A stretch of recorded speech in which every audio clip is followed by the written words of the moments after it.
Alors il ne faut pas sortir d'ici en se disant, Sœur Grace a dit qu'il ne faut pas qu'on travaille pour manger. Il ne faut pas sortir d'ici en se disant, Sœur Grace a dit, ne travaillez pas pour ce qui périt. Vous ne travaillez pas un boulot. Vous ne travaillez pas pour manger. Vous allez comprendre par la suite ce que ça veut dire. Travailler non pour de la nourriture périssable. Je vais commencer par introduire des notions très importantes. La notion de la foi. La notion de la foi. Hébreux 11, 1-2 dit, la foi est une ferme assurance dans les choses qu'on espère. Une démonstration des choses qu'on ne voit pas. Et quel est le but de la foi? C'est de plaire à Dieu. Le but de la foi, c'est de plaire à Dieu. C'est pas de produire les miracles. C'est pas de produire les guérisons. C'est pas de produire quoi que ce soit. Parce que c'est Dieu qui les produit, toutes ces choses. C'est simplement de plaire à Dieu. Il est impossible de plaire à Dieu sans la foi. Amen. Amen. Il est impossible de plaire à Dieu sans la foi. Toujours dans cette partie d'Hébreux, on voit le témoignage. Dans Hébreux 11, 21, 33 à 40, je vous laisserai la note et vous liserez. Il y a les témoins des personnes qui ont été agréables à Dieu. On le lira peut-être après. On nous parle des gens qui ont recouvert leur mort. On nous parle des gens qui ont vaincu des tas de choses. On nous parle des gens qui ont vaincu des maladies. On nous parle des gens qui ont tué des lions. Mais on nous parle aussi des gens qui ont été sciés. On nous parle des gens qui ont été tués. On nous parle des personnes qui n'ont pas obtenu les promesses que Dieu avait prévues pour eux. Cependant, ils ont eu la foi et ils ont été agréables à Dieu. Ils ont eu la foi et ils ont été agréables à Dieu. On va lire Hébreux 11.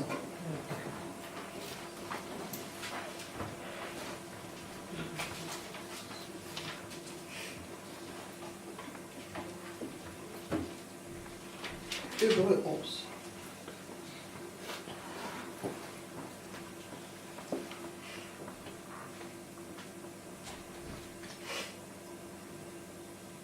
Que je mette mes lunettes.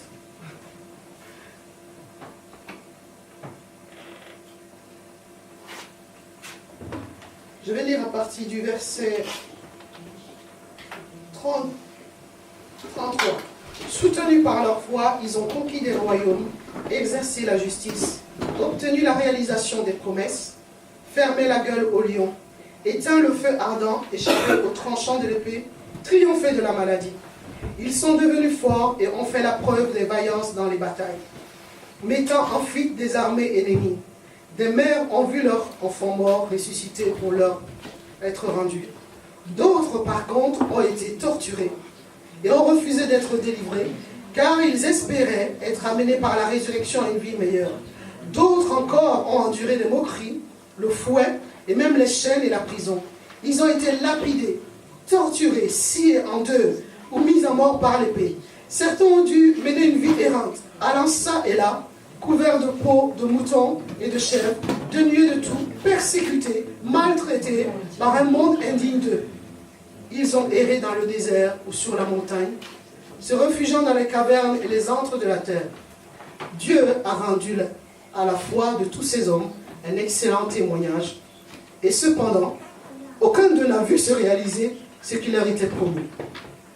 C'est que Dieu, dans son plan, avait prévu mieux encore pour nous, et il ne voulait pas qu'ils parviennent au but sans nous.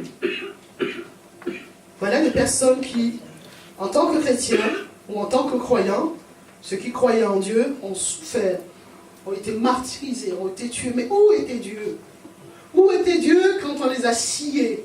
Où était Dieu quand on les a torturés? Où était Dieu quand on leur a mis, ils ont été jetés en prison? Il était avec eux. Et ces personnes avaient foi. Ils avaient la foi. Ils avaient tellement la foi en Dieu qu'ils pouvaient être sciés et torturés. Dieu ne nous parle pas simplement la Bible ne nous parle pas simplement des gens qui ont obtenu des promesses. Oui, il y a eu des miracles, oui, il y a des guérisons. Mais la Bible nous parle aussi des gens qui n'ont eu aucune promesse, qui ont été torturés, mais qui ont eu la foi en Dieu. Il faut cet équilibre.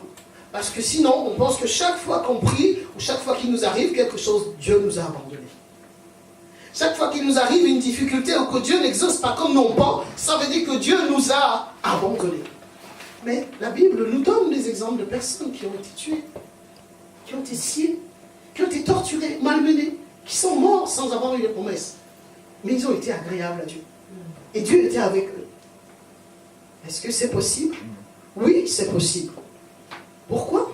Parce qu'il y a une différence entre un croyant en Dieu, et celui qui a la foi en Dieu. Yes. Il y a une différence entre un chrétien qui vient à l'église et celui qui place totalement sa confiance en Dieu. Yes. C'est pour ça que ces personnes qui ont placé leur confiance en Dieu ont été agréables. Et le but de notre foi, c'est d'être agréable avant tout. Je répète, c'est d'être agréable. Ce n'est pas d'obtenir quoi que ce soit. C'est d'être agréable à Dieu. Parce que ce qui nous attend là-haut est meilleur que tout ce que nous pouvons avoir sur terre. Alléluia. Vous allez me dire, c'est pas vrai, parce que de toutes les façons, sœur Grâce, tu n'as pas vu, tu n'étais pas, nous on veut les choses ici, maintenant, tu nous parles des choses de demain. Mais si je crois, c'est parce que je crois en ces choses. Je n'ai pas vu Jésus personnellement, mais je crois. Parce qu'il est en moi. Et ce qu'il fait en moi, sa présence, sa consolation, sa force, dépasse tout ce que mon imagination peut penser. Lorsqu'on a goûté à la présence de Dieu, on n'a pas besoin de miracle de Dieu. Parce qu'on sait qu'il le fait.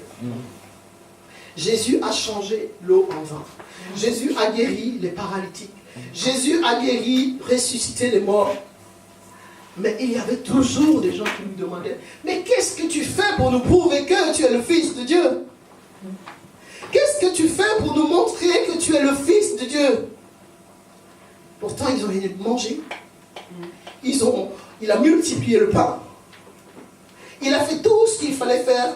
Mais beaucoup n'avaient pas compris qui était Jésus. Beaucoup n'avaient pas compris pourquoi Jésus était venu. En fait, beaucoup le suivaient simplement parce qu'il faisait des miracles.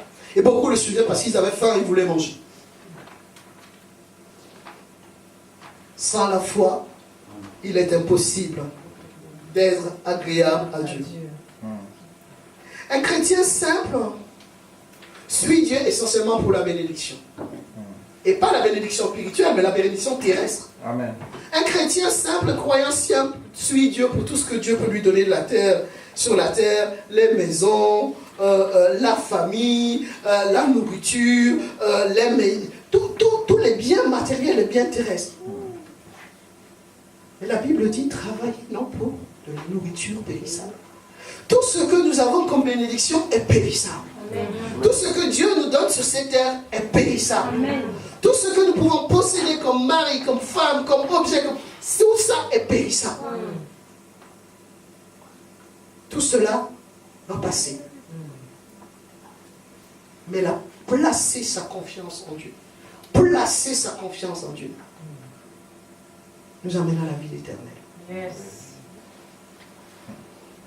Placer sa confiance en Dieu nous amène à la vie éternelle. Un croyant simple, il a besoin de voir. Pourquoi? Tant qu'il ne voit pas, il ne croit pas. Tant qu'il ne voit pas Dieu à l'œuvre, il ne croit pas.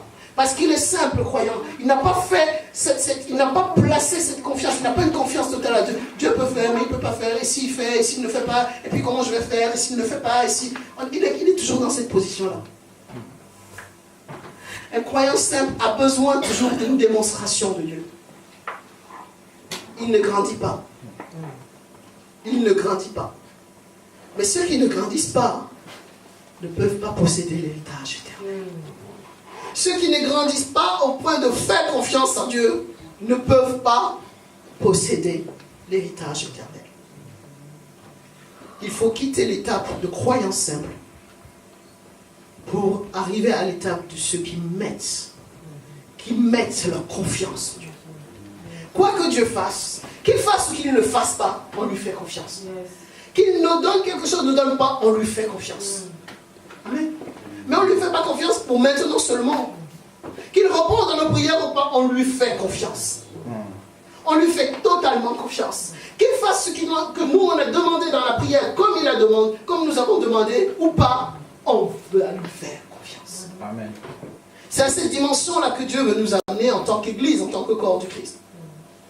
Parce que beaucoup d'entre nous, on est un peu toujours affaiblis par les situations. Dieu bénit, on est bien. Dieu ne bénit pas, on est en bas. Dieu répond, on est en haut. Dieu ne bénit pas, on est en bas. Dieu nous donne une femme, on est en haut. Dieu ne donne pas, on est en bas. Dieu donne une voiture, on est en haut. Dieu, la voiture tombe en panne, on est en bas.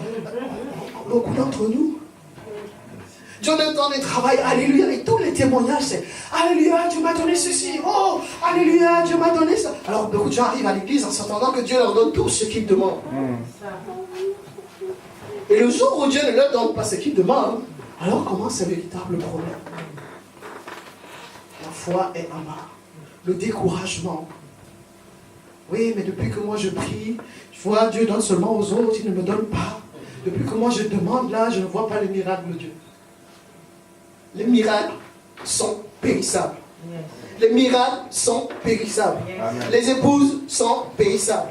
Le travail est périssable. Le corps terrestre est périssable. La maison est périssable. Tout ce que nous avons est périssable. La Bible nous dit de travailler pour la vie éternelle. Souvent, on croit que venir à l'église et faire les activités de l'église, et chanter, et c'est très bien de chanter, de faire les choses. Amen. Il faut plus de monde ici pour faire les choses, c'est de faire les œuvres de Dieu. Or, l'œuvre de Dieu, dit la Bible, c'est de croire en celui que Dieu a envoyé, c'est-à-dire Jésus-Christ. L'œuvre de Dieu, c'est pas de chanter à l'église. L'œuvre de Dieu, c'est pas de prêcher. L'œuvre de Dieu, c'est pas de balayer l'église. L'œuvre de Dieu, c'est pas d'ouvrir les fenêtres. L'œuvre de Dieu, c'est de croire, c'est-à-dire placer sa confiance en celui que Dieu a envoyé sur la terre, dans la personne de Jésus-Christ. Amen. Ce n'est pas faire tout ce que nous faisons. Bien sûr, cela découle de notre foi. Ce que nous faisons découle de notre foi. Mais véritablement, ce n'est pas faire les œuvres de Dieu. Ce n'est pas parce que je prêche que je fais l'œuvre de Dieu. Non, c'est pas parce que je prêche ou que je m'occupe des brebis. Non, si je fais tout cela et que ma véritable confiance est pensée à moi, à mon ministère, à ma personnalité, à mon bien-être et pas en Christ, alors ce que je fais, je le fais pour la terre, pour moi-même et pour les autres et pour être vu. L'œuvre de Dieu, c'est croire en celui que Dieu a envoyé, en la personne de Jésus-Christ. Vous pouvez construire les églises, vous pouvez nourrir les affamés, vous pouvez élever les bâtiments, envoyer des missionnaires dans le monde. Je peux aller dans le monde en tant que missionnaire. Si je n'ai pas placé ma confiance en Jésus-Christ, je ne fais pas l'œuvre de Dieu. Je ne fais pas l'œuvre de Dieu. Et beaucoup de gens qui croient en Dieu disent, ah oui, mais moi je fais ça pour Dieu. Ah oui, mais moi, Dieu n'a besoin de rien. On ne fait rien pour lui, il n'a besoin de rien. Amen. Il a créé la mer des Caraïbes. S'il avait soif, il irait boire dedans. Il n'a besoin de rien. Il a juste besoin que nous ayons confiance en lui. Quelle que soit la situation que nous vivons, quelles que soient les choses que nous vivons, que nous le suivions, non pas parce qu'il fait des miracles, mais parce que nous comprenons le signe qu'il y a derrière les miracles. Pourquoi Dieu fait des miracles dans ma vie? Est-ce parce que je suis meilleur que les autres? Est-ce parce que je prie plus que les autres? Est-ce que parce que j'ai une vie beaucoup plus intègre que les autres? Jésus leur dit, vous me suivez parce que vous avez mangé le pain. Vous ne me suivez pas parce que vous avez compris qui je suis. Vous ne suivez pas parce que vous avez compris que je suis le Fils de Dieu, je suis mort à la croix pour vous. Vous ne suivez pas parce que vous avez confiance, mais vous me suivez parce que vous avez faim. Ne me suivez plus parce que vous voulez un mari, ni parce que vous voulez un ministère. Ne me suivez plus. Aujourd'hui, placez votre confiance en moi. Ne me suivez plus parce que vous avez besoin d'un travail. Ne me suivez plus parce que vous avez besoin de travailler ici à l'église. Ne me suivez plus parce que vous suivez un pasteur. Suivez-moi, placez votre confiance en moi parce que je suis le Dieu qui est mort, qui a envoyé son fils mourir à la croix. Ne me suivez plus parce que je vous guéris. Ne me suivez plus, ne me suivez plus. Suivez-moi et placez votre confiance en moi. Parce que vous avez compris qui je suis. Amen. Amen. On va lire dans Jean 5.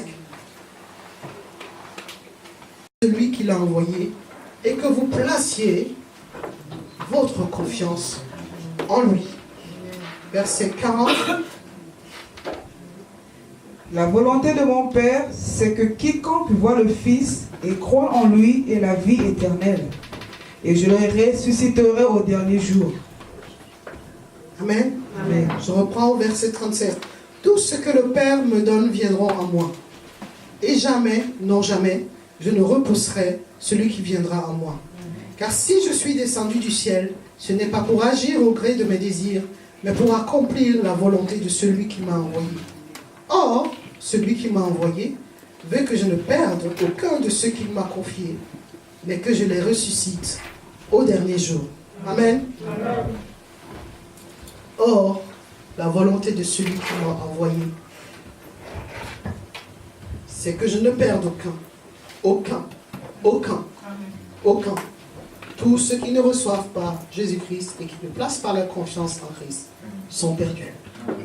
Amen. Amen. Vous pouvez faire des activités à l'église, vous serez perdus. Vous pouvez chanter, vous serez perdus. Je peux prêcher, je serai perdu. Si je ne place pas totalement ma confiance, je serai perdu. Amen. Amen. L'heure est venue pour nous de recentrer notre foi en Christ. Nous croyons en beaucoup de choses. Mais qui est Christ pour nous? Qu'est-ce qu'il est pour nous? Qu'est-ce qu'il est venu faire? L'heure est venue, et dans ce temps où nous vivons la séparation, certains d'entre nous, on est perdus parfois dans nos pensées, où on réfléchit à ce que Dieu peut faire ou ce qu'il ne peut pas faire, et pourquoi Dieu a fait, et pourquoi il n'a pas fait, et comment il a fait. Il ne vous expliquera rien, à moins que vous ne placiez votre confiance. Il ne vous donnera aucune réponse. Vous pouvez lui poser toutes les questions que vous voulez. Il ne vous donnera aucune réponse, à moins que vous ne placiez votre confiance en lui. Et quand vous aurez placé votre confiance en lui, il vous expliquera s'il veut, parce qu'il est Dieu. Amen. Il vous expliquera s'il veut, parce qu'il est Dieu. Nous sommes des créatures. Il est le maître. Nous sommes des serviteurs. Il est Dieu. Nous sommes des êtres qu'il a créés. On ne peut pas se tenir devant Dieu et questionner Dieu. Mais pourquoi? Bon, ok, on peut être dans la tristesse et bon, voilà. Mais à un moment donné, en tant que chrétien, on se dit, ok, Seigneur, tu n'as pas de compte à me rendre.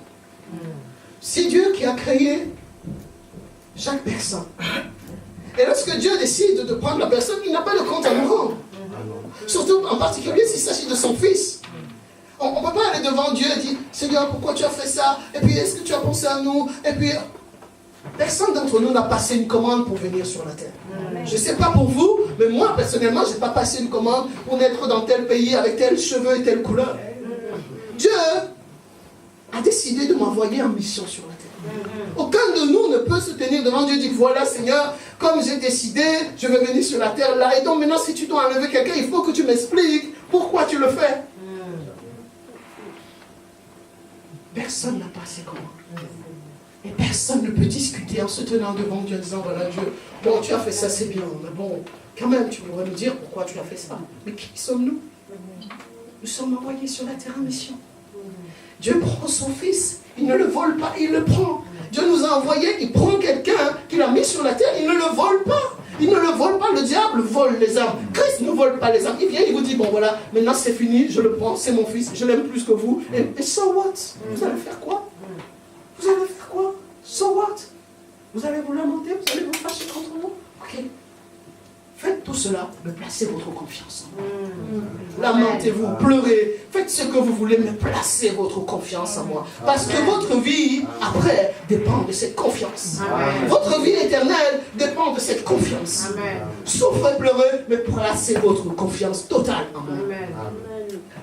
Qu'aucune personne de l'église ne se sépare ou ne parte de cette église parce que le pasteur Abel s'est parti. Aucune personne ne quitte l'église parce que le pasteur Abel s'est parti. Si nous avons placé notre confiance au pasteur Abès, c'est que nous n'avons pas compris sa mission à lui, qui était de nous amener à Christ. Si nous quittons l'église parce que le pasteur Abès est parti, c'est parce que nous n'avons pas compris qu'en fait son rôle, c'était de nous amener à Christ. Simplement. On peut être triste. Mais l'œuvre de Dieu, c'est que nous croyons en Jésus-Christ. L'œuvre de Dieu, c'est que nous croyons en celui que Dieu. Amen. Amen. On va encore dire dans Jean 6. Donc, dans la communion avec le Christ, vous êtes ressuscités à une vie nouvelle. Recherchez aussi les réalités d'en haut, de là où trône le Christ, à la droite de Dieu.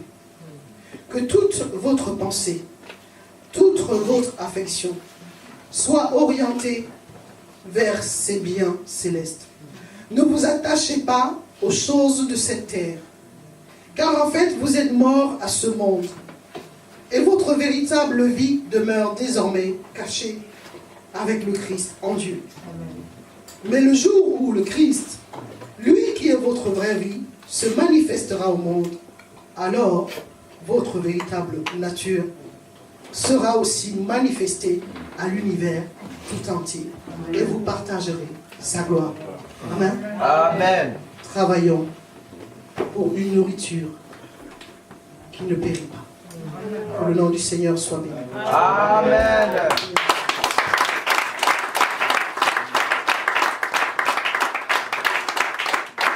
Seigneur notre Dieu, nous voulons te remercier pour ce que tu as fait dans nos vies. Nous voulons te remercier parce que tu as payé le prix pour que nous soyons libres, libres de te suivre, libres de nous engager, libres de placer notre confiance en toi. Nous voulons quitter la position de simples croyants et simples chrétiens pour être des hommes et des femmes de foi qui te font confiance, quels que soient les temps, quelles que soient les circonstances, parce que tu es Dieu. Nous bénissons ton Saint-Nom, Seigneur, pour tous les frères et sœurs ici présents et tout le corps du Christ dans les nations qui s'attachent à toi. Et nous te remercions parce que peut-être nous avons mis notre confiance en notre pasteur Abest et que le temps est venu pour que nous mettions notre confiance en toi. Seigneur, peut-être que tu as décidé de l'enlever pour enfin que nous puissions compter sur toi et sur toi seul. C'est pour nous une heure triste, mais c'est aussi pour nous une heure de vérité. En qui avons-nous cru? En qui avons-nous cru? Merci pour tes bienfaits. Dans le précieux nom de Jésus. Amen. Amen.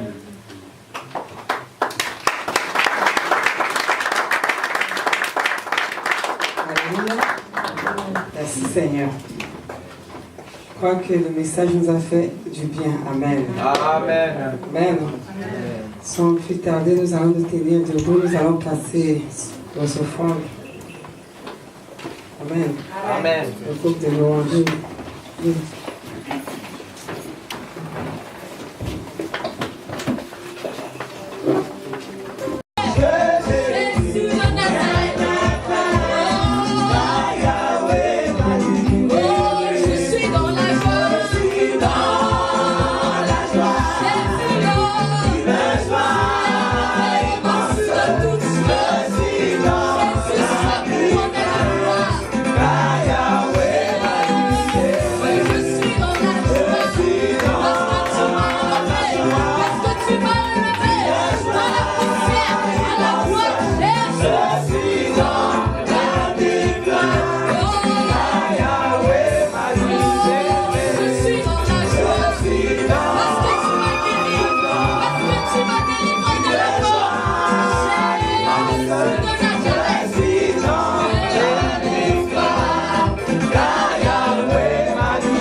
Il est plus grand.